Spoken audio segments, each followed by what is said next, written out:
fear to go into those mines. They delve too greedily and too deep.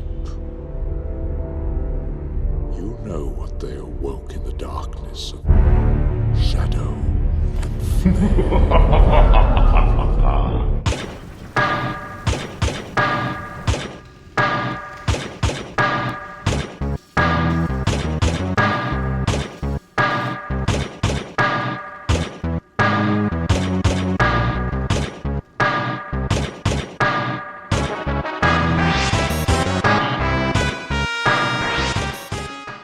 The Nexus Archstone for Stonefang Mine depicts a man, perhaps the king, working with the tools of their trade.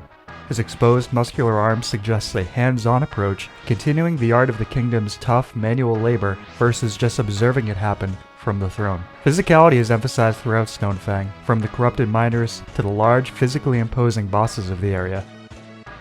The Demon Souls artbook specifically points out the developed forearms of Baldwin, still strong and capable despite his age and otherwise generally frail frame.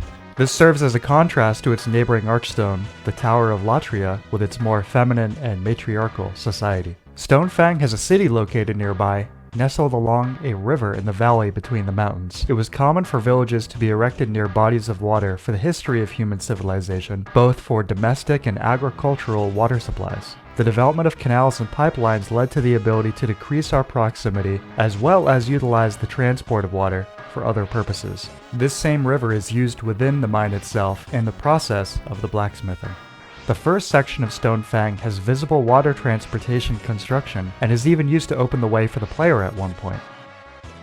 The city itself is almost entirely made up of stone, showcasing the bond and dependency that the residents have on the mine. In addition to moving water, the miners have also constructed rail carts to more easily move ore and other supplies.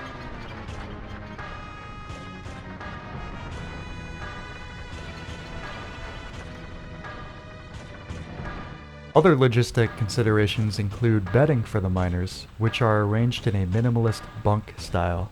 This suggests that the miners didn't always get to go home in the nearby city every night, assuming they even had one there in the first place. The Fat officials are Boletarian natives and can be found there as well as Stonefang, but the Stonefang iterations have a notable, sinister difference: their usage of a whip. The implication here is that the miners, although originally a separate nation, were probably no longer working on their own accord by this point. Numerous item descriptions include reference to the quality of Stonefang weaponry and Boletaria's usage of them. With the increasing military expansion of King Allant XII's army, the relationship between the two nations changed from a mutually beneficial into an enslaved one. You can see a Boletarian manufactured transportation carriage on the other side of the bridge at the beginning of the area, the same visible throughout the Boletaria stages. However, the result of the deep excavation of the mine and the resulting problems cannot entirely be laid at King Allant's feet. The issues had begun well before that as a result of the greed of the miners. The fact that we can see the figure on the archstone wearing what appears to be expensive gemmed jewelry suggests that the excavations extended beyond just practical purposes. At the base of the mine, and the seed of Stonefang's downfall, lies a temple and chamber dedicated both to worshipping as well as attempting to contain the dragon god. The discovery of the dragon bones led to the wonder of fire elemental infusion, but also a religious level of fear of the massive dragon skeleton found resting at the bottom. The term burrowers is used in the in-game text to indicate an older, perhaps ancient generation of residents of Stonefang, and the term excavators is used for the more relatively modern descendants. The specific terminology used for the two suggests two different mindsets or perhaps even causes for their work. The excavators created the large harpoon guns on the sides of the dragon god chamber, forged the dragon bone smasher, and may have even been responsible for directing lava into the chamber itself in a futile attempt to melt the bones. After all, they are blacksmiths, reshaping things with fire is what they do. The spirit of the Flame Lurker is contained in a similar marriage of religious reverence and captivity. Note that in his introductory cutscene, he breaks through what looks like jail bars. After the fight, we can see that the following hallway is clearly religious and ceremonial in nature. With the arrival of the colorless deep fog, the fear of the excavators became reality as demonic corruption led to the birth, or perhaps rebirth, of the dragon god. There are many kinds of elemental upgrade stones found within the game, and in addition to the standard hard stones and sharp stones, a commonly found material within Stonefang is dragonstone, dragon bone fossilized by lava. The spirit of the dragons and the power of this specific ore was so great that it is infecting nearly everyone and everything inside. The remaining miners have begun to take on dragon or reptilian features themselves, scales growing on their skin, long forked tongues, and glowing yellow eyes. The local flora and fauna were changed as well. A spider grew to colossal sizes with similarly armored skin and gained the ability to breathe fire. The first boss of the area, the armored spider, is actually a reused model from another From Software game that came out around the same time, Ninja Blade. However, its general aesthetic slots in nicely with the world of Demon Souls. Its boss soul, the hard Demon Soul, can be used to upgrade a standard bow into the lava bow, which gives all arrows fired with it additional fire damage. The passageway to the armored spider features a rare instance of ambient music within a Souls game. It's very minimalist, but it effectively builds a tense atmosphere as you observe the giant webs and the miners trapped within them.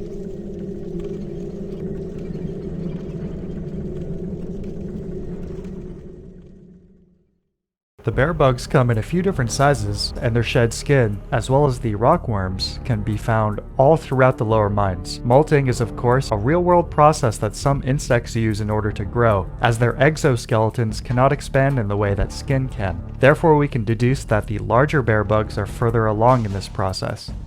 It's a neat touch that an actual element of how insects grow and adapt was utilized in their in-game transformation into these creatures that now use flame to hunt and defend themselves. One of the bear bug methods of attack, their stinger, ties into the mechanics of the game and specifically the area, and Demon Souls, heavily armored or thickly skinned opponents, including the miners, are weak to pierce weapons. The bear bugs therefore have a perfect defense mechanism to deal with the encroaching humans.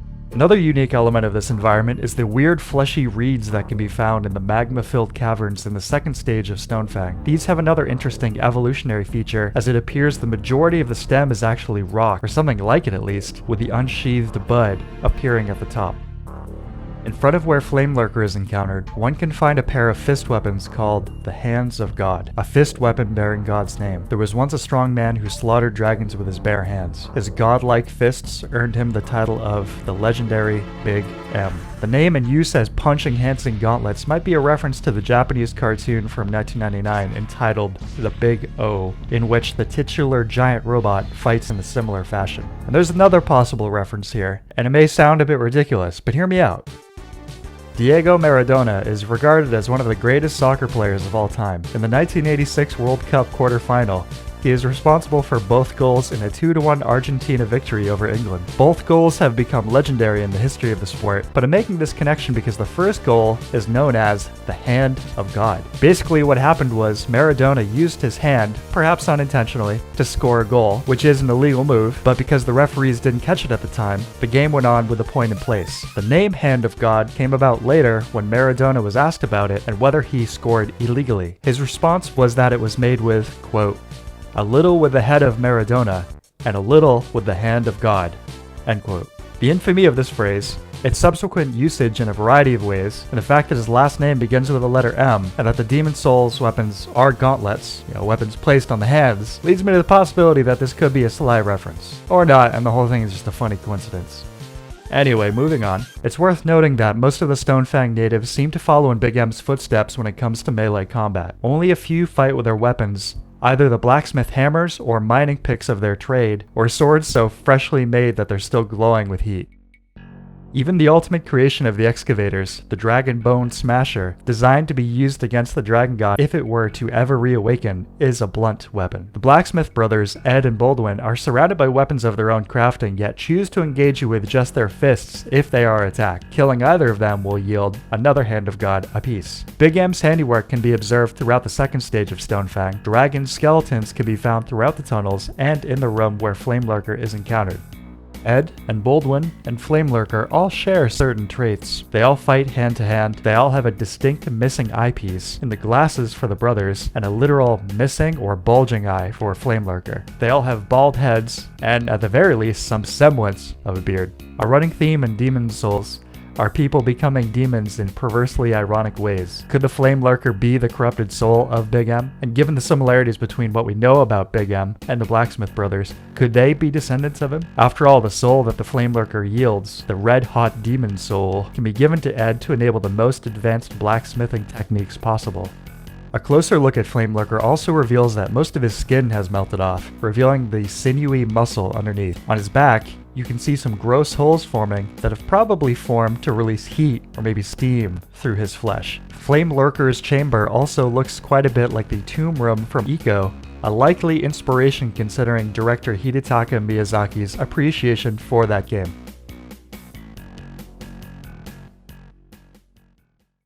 If the player manages to defeat the Vanguard demon in the journey to the Nexus tutorial area, they are transported to a unique area that ends with a version of the Dragon God killing them, which ensures the entrapment of their soul within the Nexus. This location does share some similar architecture to what we see in the deeper parts of Stonefang Mine. This is a different Dragon God character model than the one found in Stonefang though, with slightly different details. Also, you may have noticed that they both have 6 fingers, but did you also know they have 6 toes as well? But the most interesting aspects of this area can be seen if we enable the free camera. Just like the final encounter with Dragon God in Stonefang, we can see 2 ballistas in a similar arrangement. These are completely different models from the ones found there, though, and are far more of a grounded, realistic design than the magic-powered ones in the later encounter. In the far back is a destroyed bridge followed by a strange but high-quality texture, which looks almost like some kind of religious relief, or perhaps a doorway. Similar to the statue in the Nexus, it features 2 upper halves of a body mirrored at the middle. Both appear to be carrying swords, with one cast in white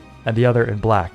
The middle relief is the same as the ones on the sides, just flipped vertically. There are also these giant statues depicting someone holding a sword on the far sides of the arena. There's no way you could get a look at either of these normally. Why are they here? Who are they? I wonder if this was the original iteration of the Dragon God fight, and once that encounter was redesigned, this original version was preserved here as an Easter egg or something. One last interesting detail though can be found if we load up the beta version of this map simultaneously alongside a beta version of the tutorial area within the Dark Souls model viewer by Meow Meritus. A passageway from what became the Vanguard's room leads directly into the Dragon God chamber. If we zoom further out, we can see the connection clear as day. This only raises more questions. You can see the 2 distinct skyboxes for the areas clipping through each other, as they would not be simultaneously loaded in-game normally. Was the idea to have the time of day progressing as you approach the end of the level? Or was it an element of surrealism? It would contribute to the dreamlike vibe that a lot of the game has. Anyway, moving beyond speculation, if we load the 2 final versions of each map, we can see that a wall was put up in the location of the door in the Vanguard room in the beta version, and the middle tunnel was removed. Further ahead, the same thing was done. But zooming out, we can see that the rest of the passageway remains. Is there another hidden passageway behind the mysterious textures beyond the crumbled bridge? Unfortunately not, meaning that this probably always was intended to be the end of this tutorial area, but there's no way to know for sure. This marks the end of this video, but not the series, exploring the areas of Demon Souls. This was the second in the series. The first was on the Tower of Latria, and I'd recommend checking that out too if you liked this one, as well as my other videos on the game. I'll continue to explore the stages and look at the real-world connections, art inspirations, and more cut/beta content in the Shrine of Storms, the Valley of Defilement, Boletaria Palace, as well as the Nexus, and everything else. Hope you've enjoyed this one. See you next time.